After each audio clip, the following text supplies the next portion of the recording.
Hello, my name is David Gakure. I'm originally from Rwanda, and I was born and raised in Montreal, and I've been in Ottawa for the past 10 years.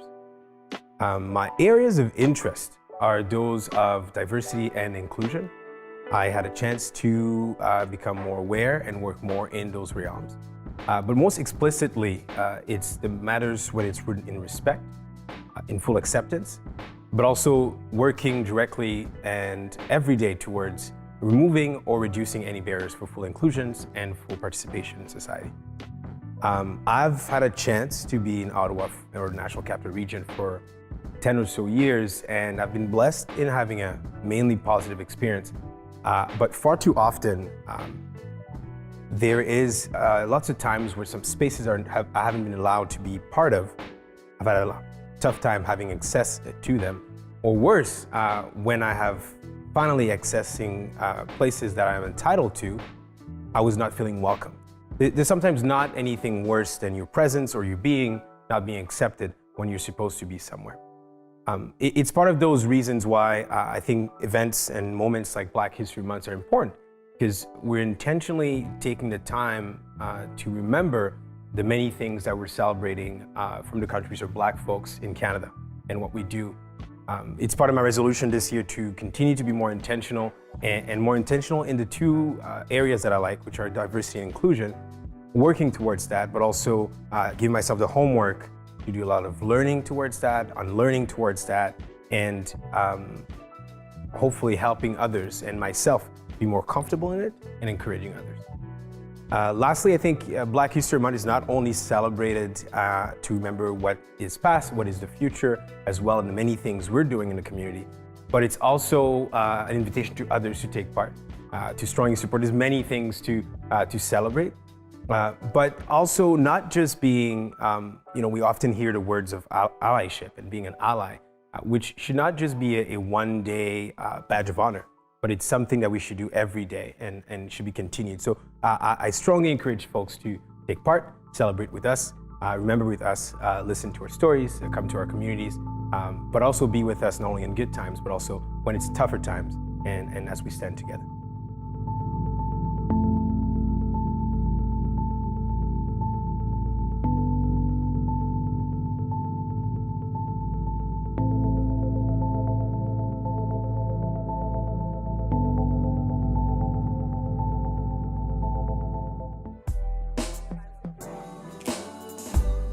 Today I'll be talking about Viola Desmond. Mrs. Desmond was an important figure in Canada, but also in Nova Scotia. Great influence, thriving entrepreneur, businesswoman, and mentor to a lot of people. We have a few things in common, really minimal. Large family, 10 siblings. I had 5 siblings. Also, she studied in Montreal, which at the time was one of the only institution that she could go and was accepting Black applicants. We've heard of Viola Desmond in many different ways. We see her in our $10 bill.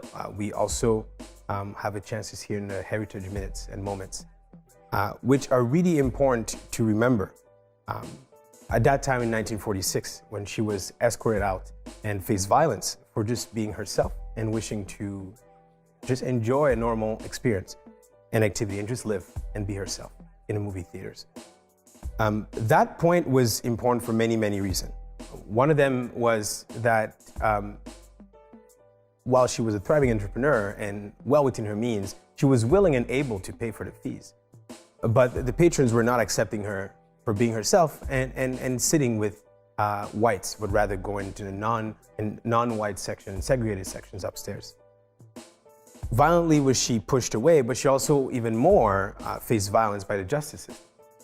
When she was faced and appeared in court, not only was she not allowed and not given rights to be represented, but also they were not alluding to race as a central motive to it. Instead, they went for tax avoidance and the fact that she was defrauding the government, which was not the case. The violence in there is that not only are we putting aside her identity, putting aside what happened, but also we're looking at freedom of businesses and commerce, superseding individual freedoms of rights and discrimination and not being allowed to be discriminated against. This caused a lot of turmoil, obviously, But this also is only one part of who Viola Desmond was. Before that incident, she was not only a great mentor and a great thriving entrepreneur and woman in the community, but she was giving opportunities, encouraging others and lifting others to get them and give them a chance, a fighting chance to be themselves, but also to be also a force in Nova Scotia and in Black Canada. People were coming from all over, not only Nova Scotia, from Montreal and sometimes as far west as can be. But also she was creating that bond, that community in beauty parlors and beauty salons where a certain bond can be exchanged and it will be a safe and positive space for all to be themselves. But afterwards, after the incidents, she also galvanized communities and people stood with her and tried to fight with her all the way through the justice system, which consequently and over again rejected her case. She faced a lot of violence, obviously, and that was a definite turning point. And we can only imagine what she lived afterwards. She even closed her business and relocated outside of Nova Scotia to Montreal and then later in New York. As things are changing and moving forward, she was finally received a free pardon from the Lieutenant Governor of Nova Scotia. Finally righting a wrong that was long overdue. What really encourages me and what I really like about that part of her life, not only at the beginning, but also at the end, is what she did with the communities around her. Not only did she trailblaze and lifted and created paths for others, she picked people up and brought them along for her own life and lifted them and giving opportunities that were never given to others before. But her life also spoke volume and added and helped people to not only see injustice for what it is, see social injustice for what it was, as pernicious as it was in Canada, but also stand for something, stand alongside her for social justice.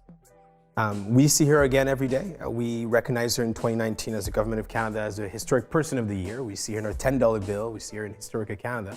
But for me personally, and I can only speak for myself, it's an important lesson that never taking anything for granted, and that also a lot of work has been done, but we should continue to fight to have our places and our spaces that are rightfully ours, where we can be fully accepted and be fully ourselves. For more information, follow the links below.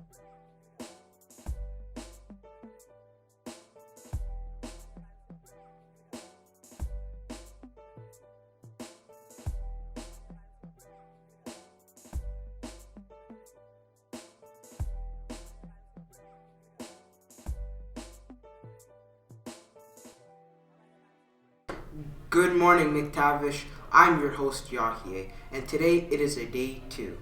Student Council is selling popcorn grams today and tomorrow. Junior high can purchase their popcorn grams at the atrium cafeteria window, and senior high can purchase it in the Learning Commons. They're $2 for 1 and 3 for 5. We are only accepting exact change. Please know the first and last name of the individual you want to surprise, as well as their grade and homeroom or high school block 2 class. Grad Council is meeting at lunch tomorrow. A reminder that the deadline for the town show is fast approaching. All submissions are due Tuesday, February 15th. Science fair is around the corner. If you have a project you would like to present in the science fair, please join the Google Classroom code on the top of the screen to submit your project. This year, the science fair will be virtual with judging taking place at March 11th.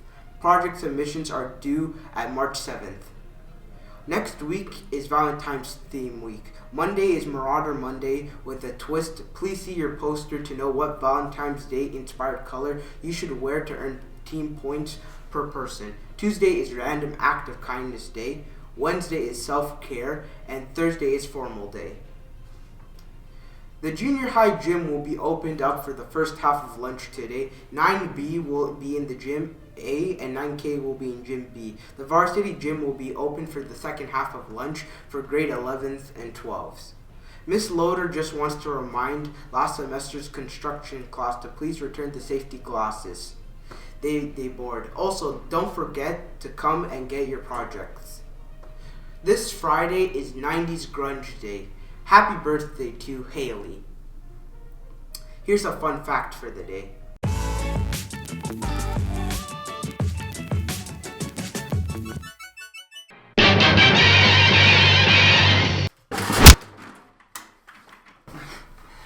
Did you know that before Tobey Maguire's live-action Spider-Man, there was actually a Japanese TV show based on Spider-Man, and it was live-action?